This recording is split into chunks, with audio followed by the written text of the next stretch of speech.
কোরআনুল কারীমে সূরা মুমিনুনের প্রথম দুইটি আয়াত আমি আপনাদের সম্মুখে তিলাওয়াত করেছি। সূরা মুমিনুনের মধ্যে মুমিনদের কিছু বৈশিষ্ট্য বর্ণনা করেছেন, কিছু গুণাগুণ বয়ান করেছেন। মুমিনেরা যদি এই গুণ নিজের ভিতরে অর্জন করতে পারে, সেই মুমিনদেরকে আল্লাহ পাক জান্নাতুল ফেরদাউসের মেহমান বানিয়ে দিবেন। বলি সুবহানাল্লাহ। তাহলে মুমিন হওয়ার পরে এই গুণগুলো আমাদের অর্জন করা দরকার আছে না? তাইলে আজকে থেকে যদি এই গুণগুলো আমার ভিতরে আগে ছিল না, এখান থেকে আমাদেরকে এই গুণগুলো অর্জন করে নিতে হবে। আর যদি আগে থেকে আছে তাহলে আলহামদুলিল্লাহ, আমরা ঠিকই আছি। যদি আগে থেকে এই বৈশিষ্ট্যগুলো আমার ভিতরে নাই, তাহলে এখান থেকে অর্জন করতে হবে ইনশাআল্লাহ। বলি আল্লাহ পাক রব্বুল আলামিন বলেছেন, ক্বাদ আফলাহাল মুমিনুন, নিশ্চয় মুমিন বান্দাগণ সফল হয়েছে, কামিয়াব হয়ে গেছে। দুনিয়ার জমিনে আমরা সফল মনে করি যার বাড়ি ঘর আছে, ধন সম্পদ আছে, অনেক টাকার মালিক, সুন্দর নারীকে বিবাহ করেছে, অট্টালিকা আছে বাড়িতে, এই ব্যক্তিকে আমরা সফল মনে করি। এরাও সফল, কিন্তু এদের সফলতার লিমিট আছে। কি? মৃত্যুর আগ পর্যন্ত এরা সফল। ভিতরে থেকে যখন জান বাইর হয়ে যাবে, তারপরে এই দুনিয়ার সয় সম্পত্তির সফলতা তার কোনো কাজে আসবে না। তাহলে এই লিমিট সফলের কোনো দাম নাই, যেহেতু দুনিয়াটায় ক্ষন্তেকময় জিন্দেগির মধ্যে আমরা দুনিয়ার মধ্যে আসছি। আমরা যারা দুনিয়ায় আসি, এই দুনিয়ার জীবনটা অতি কম সময়ের জীবন। আখিরাতের তুলনায় এটা জীবনই না, এটা একবারে অল্প সময়ের জিন্দেগি আমরা দুনিয়ার মধ্যে পাইছি। তাই আমরা মনে করছি দুনিয়ার মধ্যে আইসা কি হালাল কি হারাম, কি আল্লাহর আদেশ কি নিষেধ, এইগুলোর সাথে আমাদের কোনো সম্পর্ক নাই। কারণ দুনিয়াটাকে আমরা আখিরাতের তুলনায় প্রাধান্য দিয়েছি, মনে করছি দুনিয়াটাই আমাদের আসল ঠিকানা। এটা আমাদের ভুল ধারণা। দুনিয়াটা ক্ষন্তেক জিন্দেগির জন্য আল্লাহ পাক পাঠাইছে। মুহতারাম হাজিরিন, আল্লাহর নবী সাল্লাল্লাহু আলাইহি ওয়াসাল্লামের হাদিসে আছে যে কুন ফিদ দুনিয়া কাআন্নাকা গরীবুন আও আবিরুন ফি সাবিল, দুনিয়ার মধ্যে তোমরা এমন ভাবে চলো যেমন ভাবে একজন মুসাফির রাস্তা অতিবাহিত হয়ে যাইতেছে। আমাদের যদি 12টা 10 মিনিটের ট্রেন থাকে, আর বরপেটা রোডের মধ্যে গিয়ে আমরা 11:30 বাজায় পৌঁছি, 40 মিনিট সময়ের জন্য কি এটা আমাদের চিরস্থায়ী জায়গা না অস্থায়ী ভাবে আমরা থাকবো? অস্থায়ী না নাই? কেননা আমরা মুসাফির, ট্রেনের আসলেই চলে যেতে হবে। অনুরূপ ভাবে দুনিয়াটা আমাদের অস্থায়ী। হযরত নূহ নবী আলাইহিস সালাতু ওয়াস সালাম দুনিয়ার মধ্যে থেকে ইন্তেকালের পরে, নূহ নবী আলাইহিস সালামের হায়াত ছিল কত বছর? বন্যার আগে 950 বছর, বন্যার পরে আরো 50 বছর, মোট 1000 বছর হায়াত পাইছিলেন নূহ নবী আলাইহিস সালাম। আমাদের জিন্দেগি কত বছর? আমাদের 100 জন মিলাইলেও 1000 বছর হয়ে যায় না। আমাদের জিন্দেগি 50, 60, 70 বছরের। আর নূহ নবী আলাইহিস সালামের হায়াত কত বছর ছিলেন? জোরে বলেন, কত বছর ছিলেন? উনি ইন্তেকালের পরে কেউ নূহ নবীকে স্বপ্ন দেখছেন আপনি দুনিয়ার মধ্যে কতদিন ছিলেন জীবিত? সম্মানীয় বন্ধুগণ আমার, আল্লাহর নবী নূহ আলাইহিস সালাতু ওয়াস সালাম এই বান্দাকে জবাব দিয়েছেন, দুনিয়ার মধ্যে 1000 বছর হায়াত পাইছিলাম, আমার আখিরাতের মধ্যে কবরের জিন্দেগিতে এমন লাগতেছে যেন কবরের মধ্যে আসার পরে দুনিয়ার মধ্যে এক দরওয়াজা দিয়ে ঘরের প্রবেশ করেছি, আর এক দরওয়াজা দিয়ে ঘরের থেকে বাইরে হয়ে গেছি, অতটুকুই ছিলাম। বন্ধুগণ আমার, 1000 বছর হায়াতে জিন্দেগি পাওয়ার পরে আল্লাহর নবী নূহ আলাইহিস সালাতু ওয়াস সালাম যদি ইন্তেকালের পরে এটা বলতে পারে, মনে হলো ঘরের এক দরওয়াজা দিয়ে প্রবেশ করলাম, আরেক দরওয়াজা দিয়ে বাইরে হয়ে গেলাম, এতটুকুই দুনিয়ার জিন্দেগি ছিল। আমার আপনার জিন্দেগি, আমি আপনি দুনিয়ার জমিনের মধ্যে 50 বছর জিন্দেগি, 60 বছর 70 বছর জিন্দেগি, অতটুকু জীবনের মধ্যে চলে আসার পরে আমরা দুনিয়াটাকে অত বেশি প্রাধান্য দিলাম, অত বেশি আপন মনে করে গেলাম, যে মনে বুঝাইতাছি দুনিয়ার থেকে আর আমাদের বিদায় নিতে হবে না। এই হলো আমাদের দুনিয়াবি জিন্দেগি। তো দুনিয়ার মধ্যে প্রাধান্য দেওয়া যাবে না দুনিয়াটাকে। আল্লাহ পাক রব্বুল আলামিন কুরআনুল কারীমের মধ্যে বলেন, فأما من طغى وآثر الحياة الدنيا فإن الجحيم هي المأوى وأما من خاف مقام ربه ونهى النفس عن الهوى فإن الجنة هي المأوى। সুতরাং যেই বান্দাগুলো আল্লাহ পাক রব্বুল আলামিনকে অস্বীকার করে, আল্লাহর সাথে নাফরমানি করেছে, সরকশি করেছে, ওয়া আসারাল হায়াতাদ দুনিয়া, দুনিয়ার জীবনটাকেই যারা প্রাধান্য দিয়েছে, মনে করেছে দুনিয়াটাই আমাদের আসল ঠিকানা, আর মরতে হবে না, ফাইনাল জাহিমা হিয়াল মাওয়া, অবশ্যই তার ঠিকানা জাহিম নামক দোজখের মধ্যে হয়ে যাবে। নাউযু বিল্লাহ। ওয়া আম্মা মান খাফা মাকামা রাব্বিহি ওয়া নাহান নাফসা আনিল হাওয়া, আর যেই বান্দা আল্লাহর সম্মুখে কিয়ামতের ময়দানে দাঁড়াইতে হবে, আল্লাহর সম্মুখে দণ্ডায়মান হইতে হবে, এই দুনিয়া থেকে বিদায়ের পরে কবরের থেকে আল্লাহ পাক উঠাইবেন, হাসরের ময়দানে লক্ষ লক্ষ মানুষের সম্মুখে আদম আলাইহিস সালাতু ওয়াস সালামের থেকে নিয়ে আজ পর্যন্ত যত মানুষ দুনিয়ার মধ্যে আসছিলেন, যত মানুষ আছে, বর্তমান আছে, ভবিষ্যতে যত মানুষ আসবে, এই অসংখ্য মানুষের সম্মুখে যখন আল্লাহর সম্মুখে দাঁড়ায় হিসাব দিতে হবে, বন্ধুগণ আমার, যেই বান্দা মহান আল্লাহ তাআলার এই হিসাবের কথা যারা অনুধাবন করে, ওয়া আম্মা মান খাফা মাকামা রাব্বিহি, রবের সম্মুখে দাঁড়াইতে হবে এই কথাকে যারা ভয় করে, ওয়া নাহান নাফসা আনিল হাওয়া, আর অন্তরের ইচ্ছার বিরুদ্ধে করে, অন্তরে চাই গান শুনতে শুনে না, অন্তরে চাই জিনা করতে করে না, অন্তরে চাই গুনাহের কাজ করতে, অন্তরে চাই গুনাহের কাজটা মজা লাগে, যুবকদেরকেও মজা লাগে, আমাদেরকেও মজা লাগে, এই অন্তরের বিরুদ্ধে করে, ওয়া নাহান নাফসা আনিল হাওয়া ফাইনাল জান্নাতা হিয়াল মাওয়া, অবশ্যই তার ঠিকানা জান্নাতের মধ্যে হয়ে যাবে। সুবহানাল্লাহ। তাহলে আমাদের অন্তরে যেটা চাই, গুনার কাজ করতে ভাই সবারই মজা লাগে, লাগে না? নাই, গুনাহের কাজ করতে সবারই মজা লাগে, গুনার মধ্যে একটা মজা আছে। গুনার মধ্যে যদি মজা নাই থাকতো তাহলে আমরা সবাই গুনার মধ্যে লিপ্ত হতাম না। এই গুনাহের মজাটা আমাদেরকে ছেড়ে দিতে হবে আখিরাতের ফিকির করে, আখিরাতের চিন্তা করে। এই গুনাহের মজাটা আমাদের কি করতে হবে? ছেড়ে দিতে হবে। একটু পানি এনে আতরাফ আল্লাহুম্মা সাল্লি আলা, সবাই জোরে কন্যা কে, وعلى آل سيدنا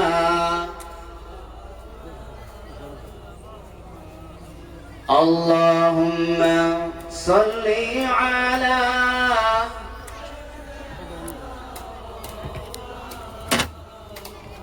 وعلى آل سيدنا,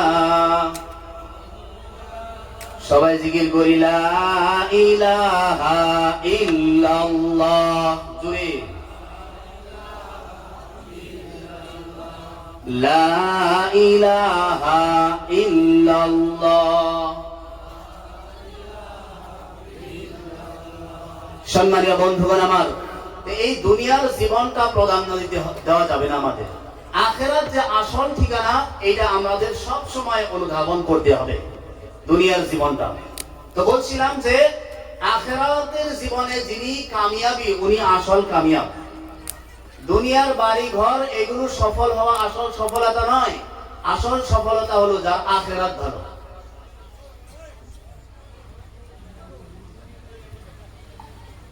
ভাইয়েরা আমার, আপনারা একটু আগে বসেন, আর বাইরের মানুষগুলা একটু আসেন, ভিতর আসেন, সামনে আসেন, সামনে আসেন। তো যার আখিরাত ভালো উনি সফল। দুনিয়ার সব আছে কিন্তু কবর ভালো না, উনি বিফল। দুনিয়ার সব আছে কিন্তু আখিরাত খারাপ, উনি বিফল। দুনিয়ার সব আছে কিন্তু আমার আখিরাতের পরে ঠিকানা জাহান্নাম, আল্লাহর কসম এই ব্যক্তি নাকাম, বিফল, সফল হতে পারে নাই। গতিকে সফল কারা? আল্লাহ পাক কুরআনুল কারীমের মধ্যে বলেন, قد أفلح المؤمنون, অবশ্যই মুমিন বান্দারা কামিয়াব হয়ে গেছে, সফল হয়ে গেছে। যারা ঈমান আনছে আল্লাহর পরে, আল্লাহর উপরে যারা বিশ্বাস স্থাপন করেছে, তারাই কামিয়াব হয়ে গেছে। এরপরে মুমিনদের কিছু বৈশিষ্ট্য গুণাগুণ এখান থেকে 7টা গুণ বয়ান করেছে।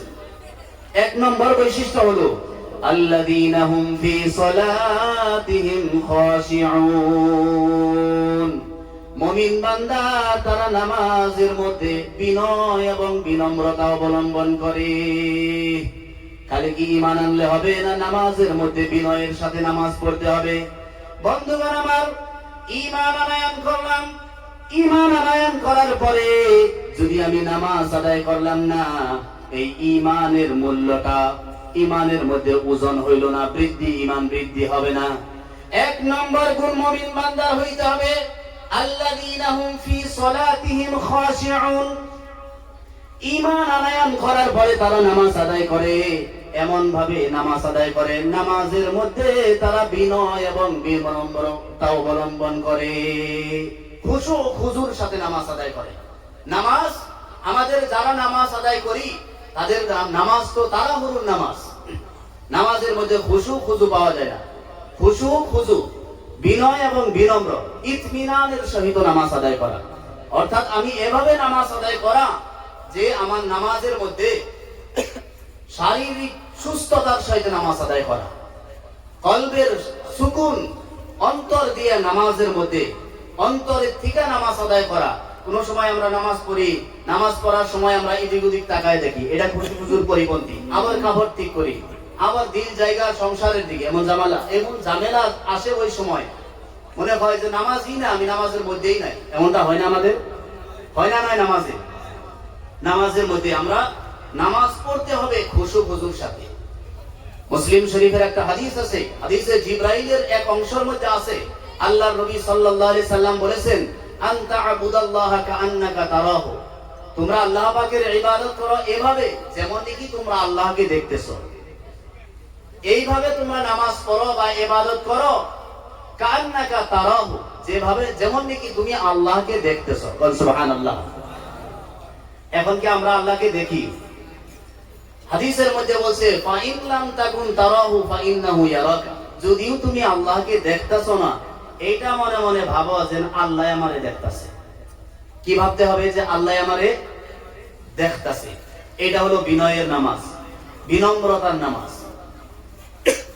এই জন্য আমরা বছর বছর ধরে নামাজ আদায় করি, নামাজের মধ্যে বিনয়ী না হওয়ার কারণে নামাজের মজা পাই না, নামাজ আমাদের আদায় হয় না। সম্মানীয় বন্ধুগণ আমার, আল্লাহর নবী, বিশ্ব নবী জনাবে মুহাম্মদুর রাসূলুল্লাহ সাল্লাল্লাহু আলাইহি ওয়াসাল্লাম মসজিদে নববীর মধ্যে বসা একজন সাহাবী মসজিদের পাশে নামাজ আদায় করলেন। সাহাবীগণ নবীজির সঙ্গে বসা আছেন। একজন সাহাবী মসজিদে নববীর একসঙ্গে এক কিনারার মধ্যে নামাজ আদায় করলেন।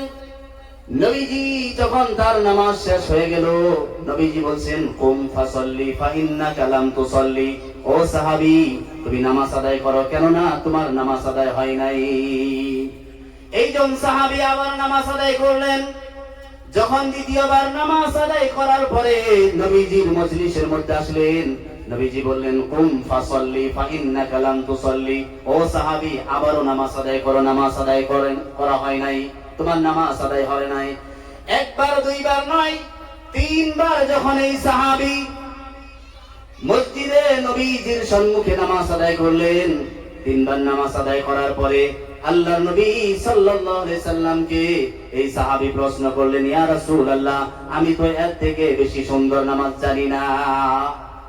আল্লাহর নবী সাল্লাল্লাহু আলাইহি সাল্লাম নামাজের নিয়ম শিখিয়ে দিলেন যে নামাজের মধ্যে যখন তাকবীরে তাহরিমা পড়বে, একটি একটি রুকু আস্তে আস্তে আদায় করবে, খুব ধ্যান মনোযোগের সাথে আদায় করবে, তাদিলে আরকান করবে, রুকু করবে, সেজদা করবে, তাড়াহুড়ো ভাবে করবে না, আস্তে আস্তে বিনয়ের সাথে নামাজ আদায় করবে। বন্ধুগণ আমার, বছর বছর নামাজ আদায় করতেছি, এই নবীর সাহাবীদের নামাজের মতো আমাদের নামাজ হইতেছে না। এই জন্য আমাদের নামাজের মধ্যে মজা লাগে না। 1 নম্বরে এই জন্য বলেছি, মুমিন বান্দার বৈশিষ্ট্য হলো বিনয়ের সাথে তারা নামাজ আদায় করবে, বিনম্রতা অবলম্বন করবে। 2 নম্বর মুমিনের বৈশিষ্ট্য হলো ওয়াল্লাযীনা হুম আনিল লাগবি মুরিদুন, তারা বেহুদা কথাবার্তা থেকে নিজের নিজে বাইসা থাকবো। অনর্থক কথা তারা কইব না, বেহুদা কথা কইব না। অনেক সময় আমরা কি করি, অনর্থক কথা বলি। এই চা দোকানে, দোকানের পারে, বাজারে হাইরে অনর্থক কথা। সারা দিনের কথা যদি হিসাব করি, বোধ হয় যে 20 ভাগ কথা আমার কামের হয় কিনা, বা সে 80 ভাগ কথায় আমার বেহুদা। এই যে বেহুদা কথা যেটা, এটার থেকে কি মুমিন বান্দাগুলো পরহেজ করবে, বাইসা থাকবে এই অনর্থক কথা। অনেক সময় আমরা কি রাস্তায় একজনকে দেখাইছি, মাসলার মধ্যে লেখছে একজন মানুষ বেঞ্চের মধ্যে বসা, চেয়ারে বসা, মুসলমান একজন বসা, আরেকজন রাস্তা দিয়ে যায়, তার সঙ্গে সাক্ষাৎ হয়েছে, বৈশা আছে, তারপরেও কয় যে ভাই কি করেন, এমনটা কয় না? বহা মানুষের অনেক সময় কয় না নাই যে ভাই কি করেন। তার মানে যাওয়ার সময় একটা কথা কওয়া লাগে, এই কথা একটা কইল, এটা কিন্তু কোনো কামের কথা। এই তো একটা হচ্ছে বইয়ে রয়েছে, তারপরেও কি কয় যে ভাই কি করতেছে, একটু বইয়ে রয়েছে, এটা কি কোনো কামের কথা গো? ইসলাম কত সুন্দর ভাবে শিক্ষা দিছে। দেখা হইলে কি বলবা, আসসালামু আলাইকুম ওয়া রাহমাতুল্লাহ। এই যে ভাই কি করেন বললেন আর আসসালামের দুইটার সওয়াব কি সমান সমান হবো? আওয়াজ দেন না দেখি, সমান সমান হবো? ইসলাম শুদ্ধ শুদ্ধ সুন্দর পদ্ধতি শিখাইছে, আসসালামু আলাইকুম ওয়া রাহমাতুল্লাহ। আজকে তো সমাজে সালামই নাই। সালাম না থাকার কারণে মুসলমানের আপোষের ইখতিলাফ বাড়ছে, মতানৈক্য বাড়ছে। সালাম না থাকার কারণে একে অপরের মহব্বত উঠে গেছে, ঠিক না গো? এখন কি একে অপরের প্রতি মহব্বত আছে গো? মহব্বত আছে। এই মহব্বত উঠে যাওয়ার দুইটা কারণ। এক নম্বর হলো আমাদের মধ্যে সালাম নাই। এক নম্বর কারণ কি? আরো জোরে কোন? আমাদের মধ্যে সালাম বিদায় নিয়ে গেছে। দুই নম্বর হলো জামাতে নামাজ আদায় না করা। এই দুইটা কারণে মুসলমানের মধ্যে আপোষের মহব্বত বাড়ে। এক নম্বর হলো সালামের মাধ্যমে একে অপরের প্রতি মহব্বত বাড়ে। আর দ্বিতীয় নম্বর, জামাতের নামাজ আদায় করলে ইমাম মুক্তাদির সাথে, মুসল্লিদের সাথে মহব্বত বৃদ্ধি হয়। সুবহানাল্লাহ। তাই এখন থেকে রাস্তায় যদি দেখা হয় কেউ সাথে, ভাই কোনে যান, এটা কমুন আসসালামু আলাইকুম কমু, কোনটা কমু? সালাম দেব না? না ইনশাআল্লাহ সবাই দেব তো ইনশাআল্লাহ।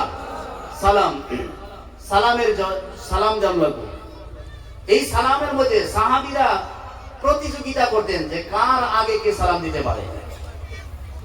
আসসালামু ক্বাবলাল কালাম, সালাম কথা কওয়ার আগে সালাম দিতে হবে। যিনি কথা কওয়ার আগে সালাম দিবে তার জন্য জান্নাতে আল্লাহ পাক স্পেশাল গদ্দির ব্যবস্থা করে রাখছে। সুবহানাল্লাহ। এই জন্য সালাম কথা কওয়ার আগে, অনর্থক কথা না কইয়া আমরা কি সালাম দিতে হবে। সালাম দেওয়ার পরে ভাই কেমন আছে বা চাচা কেমন আছেন, উনি বলতে হবে আলহামদুলিল্লাহ। কি কর লাগবো? জোরে এখন কি কর লাগবো? ভালো আছি। এই কথার মধ্যে কোনো সওয়াব আছে গো?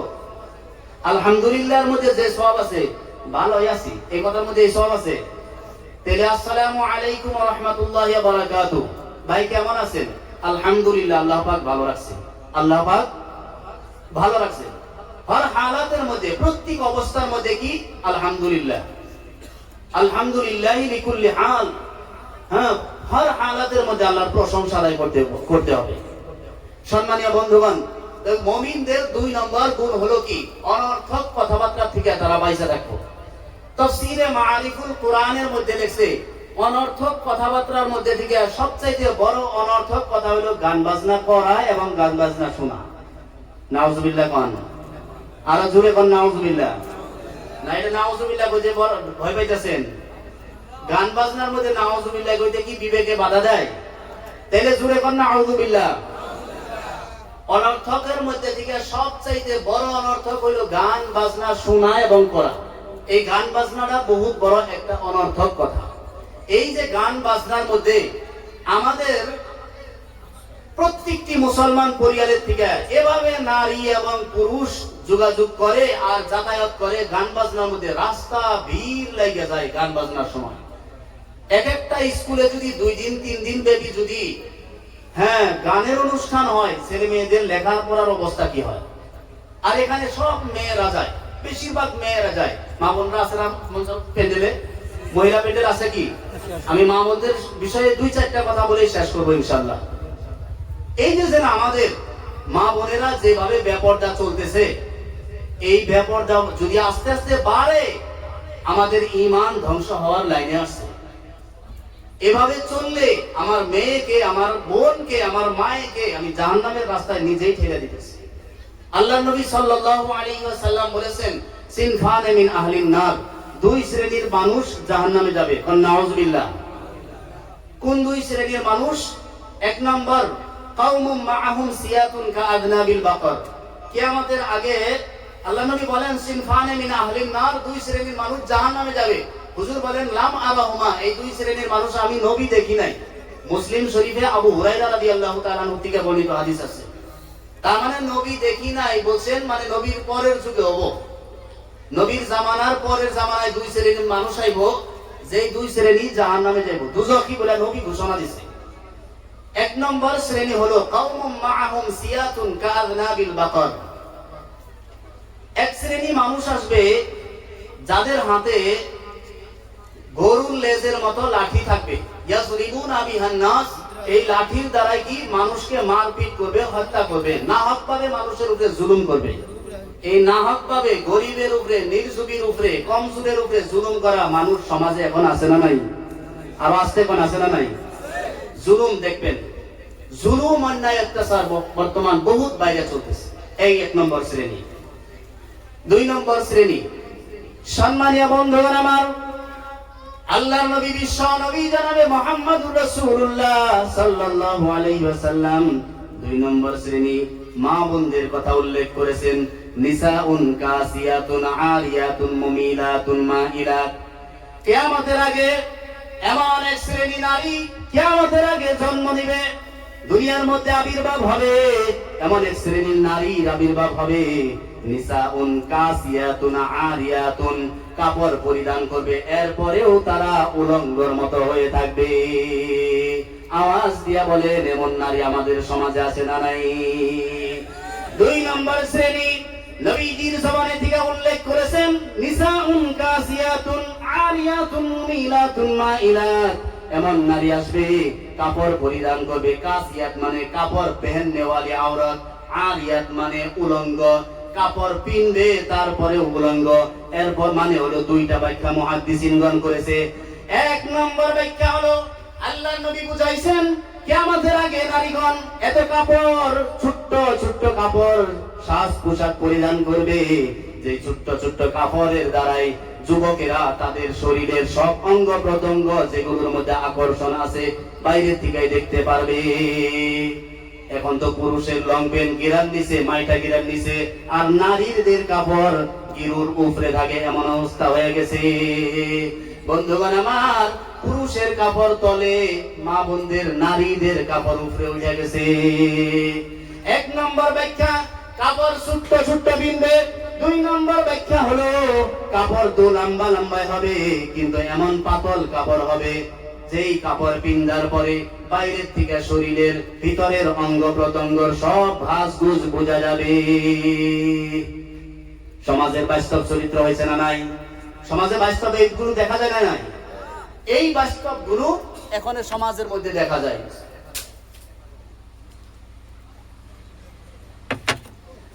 এই যে আমাদের সমাজের পরিস্থিতি, নবী করিম সাল্লাল্লাহু আলাইহি সাল্লাম ১৫০০ বছর আগে কিভাবে নবীজি আরবের থেকে বুঝলেন? তাহলে নবীজির যে ইলম আছে, এটা মহা আলিমুল গায়ব, আল্লাহর সরাসরি আল্লাহ পাক জানিয়ে দিয়েছেন। সুবহানাল্লাহ। এই জন্য দুনিয়ার কোন জ্ঞানী, বিজ্ঞানী, পণ্ডিত, সাহিত্যিক, দার্শনিক, যত গবেষক আছে, সমস্ত মানুষের ইলম যদি এক জায়গায় করা হয়ে যায়, নবীজির ইলমের সমপরিমাণ হবে না। নবীজিকে এত জ্ঞান আল্লাহ পাক দিয়েছে, এইগুলো কি নবী গায়েবের খবর জানেন না? এখন কইবেন যে নবী গায়েব জানতেন, 1500 বছর আগে কি হবো দুনিয়ার মধ্যে, নবী 1500 বছর আগেই দেখছে, এটা গায়েবের খবর জানেন, এটা বলবেন নাকি? আমাদের সমাজে তো এই গায়েবের ইলমে গায়েব নিয়েও ভেজাল আছে, আছে না? এটা নবী গায়েব জানে, এই কথাটা নিয়ে ভেজাল আছে না নাই? কথাটা ক্লিয়ার হওয়ার দরকার না নাই? এখন সমাজের মধ্যে জানে নবী, নবীর কাছে গায়েবের খবর জানে। যদি না জানতেন নবী কিয়ামতের কথা কিভাবে বলছেন, হাসরের ময়দানের কথা, পুলসিরাতের কথা, কবরের আযাবের কথা নবীজি কিভাবে বুঝলেন? তাহলে নিশ্চয় নবী গায়েবের খবর জানেন। ও ভাইয়েরা, জওয়ান বন্ধুরা, আজকে শুদ্ধ একটা ব্যাখ্যা আমি দেয়া যায়। গায়েব দুই ধরনের। গায়েব মানে অনুপস্থিতির খবর, অনুপস্থিতির খবরকে গায়েব বলা হয়। আরেকটা কথা অর্থ হলো যেগুলো হাওয়াসায়ে খামসাত থেকে বাইরে, মানে পঞ্চ ইন্দ্রিয় থেকে, চোখের দ্বারা দেখি না, ব্রেনের দ্বারা আমরা চিন্তা করতে পারি না, হাতের দ্বারাই ছুঁইলেও দিশা পাওয়া যায় না, এগুলোর থেকে বাইরে যেগুলো অদৃশ্য বস্তু, এই অদৃশ্য বস্তুকে গায়েব বলা হয়।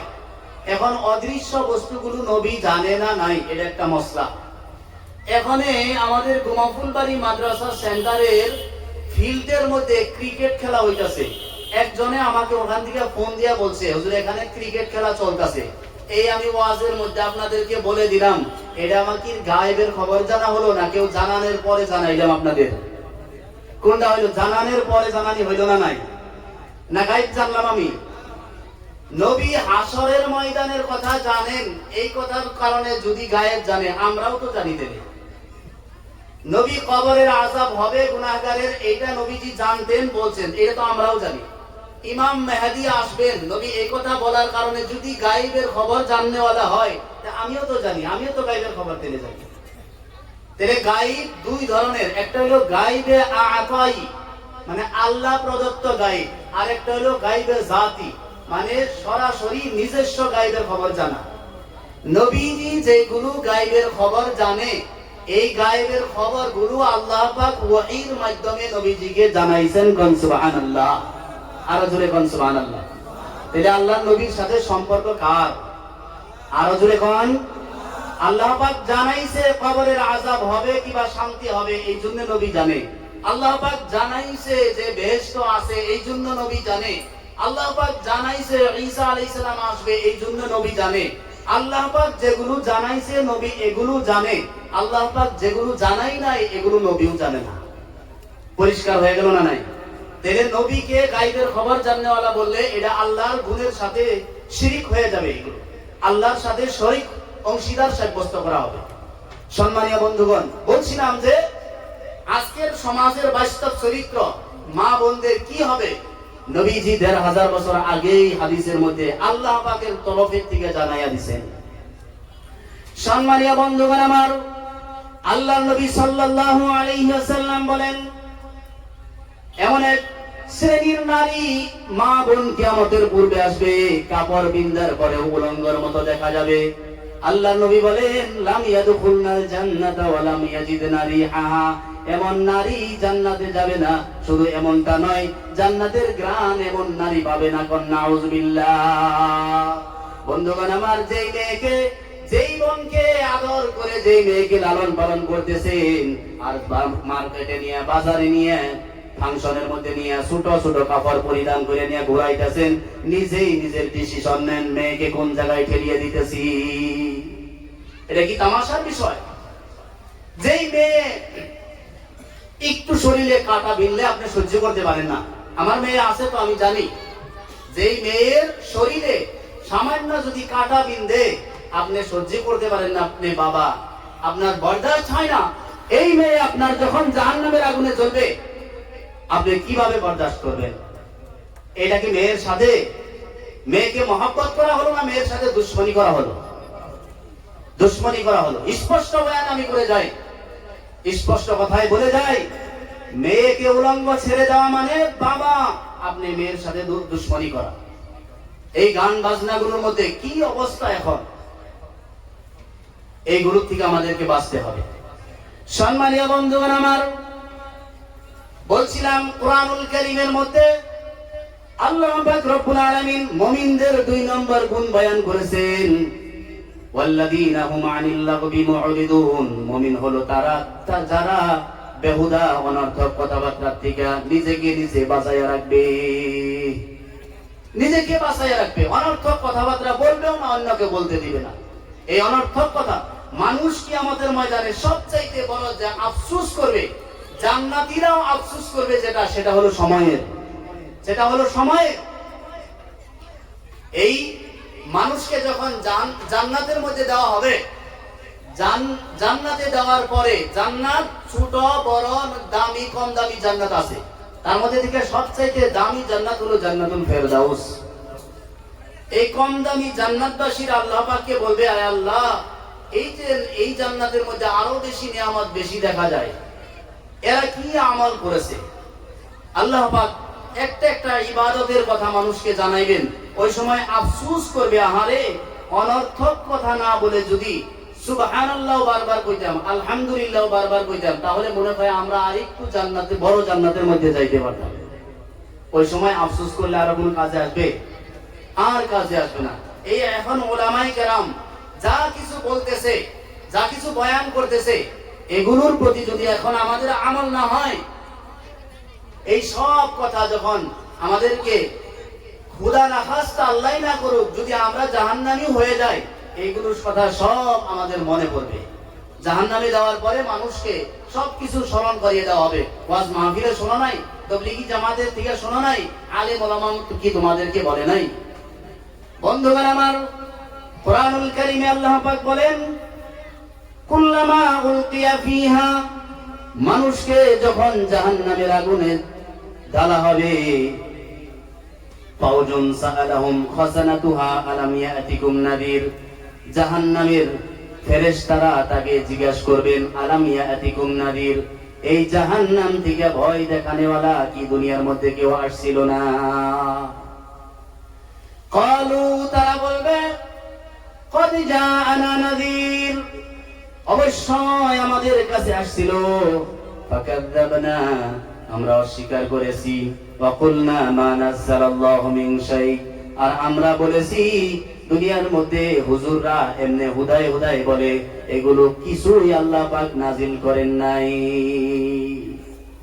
বন্ধুগণ আমার, এই যে ওয়াজ মাহফিল হয়, অনেক মানুষ গুরুত্ব ছাড়া শুনে, রাস্তাঘাট দিয়ে ঘোরাফেরা করে, শোনার পরেও শ্রবণ করে, মানে না।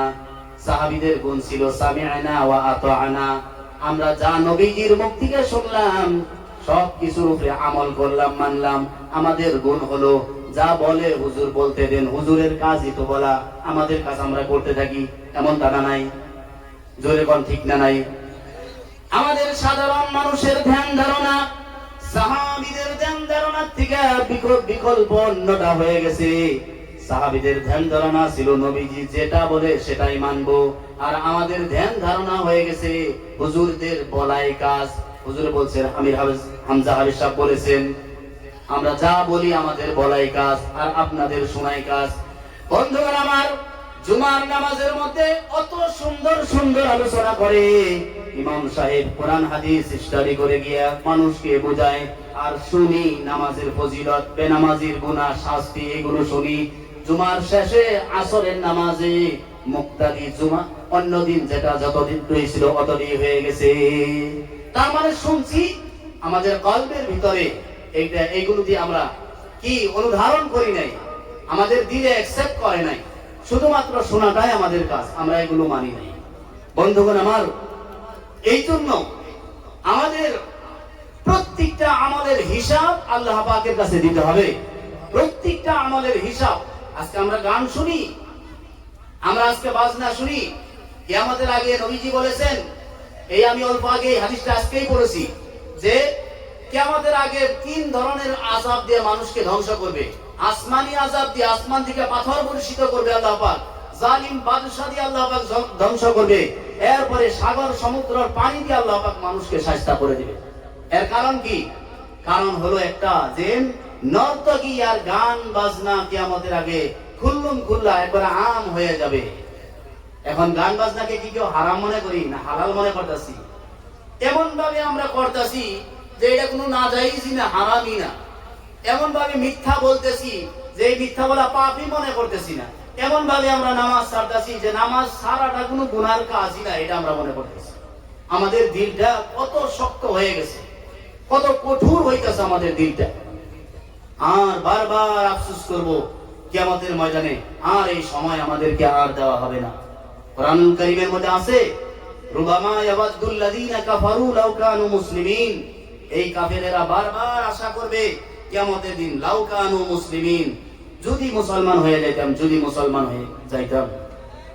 এখন একজন দুনিয়ার মধ্যে এক্সাম্পল হিসাবে দেখেন, একজন 70 বছরের বুড়া মুরব্বী বাবা যদি আশা করে, আই রে হনুতে মানজা বিষ করে, বইতে মানজা বিষ করে, পাও বিষ করে, ঘুমাইতে পারি না, চোখে ঘুম নাই, রাত্রে রাত কাটে, কত কষ্ট, যদি জুয়ান কালটা ফির ঘুরে পাইতাম, তাহলে এই এর আশাটি কোনোদিন পুরা হবো কি? যদি মুরব্বী একজন বলে লাইতা শাবাবা ইয়াউদু ইয়াউবান, যদি কোনোদিন জুয়ান বয়সটা ফির ঘুরে পাইতাম, এর আশা কি কোনোদিন পুরা হবো গো? কথা কথা দেখি পুরা হবো? এই দুনিয়ার মধ্যে আমাদের আশা পুরা হয় না, আখিরাতের আশা কিভাবে পুরা হবো?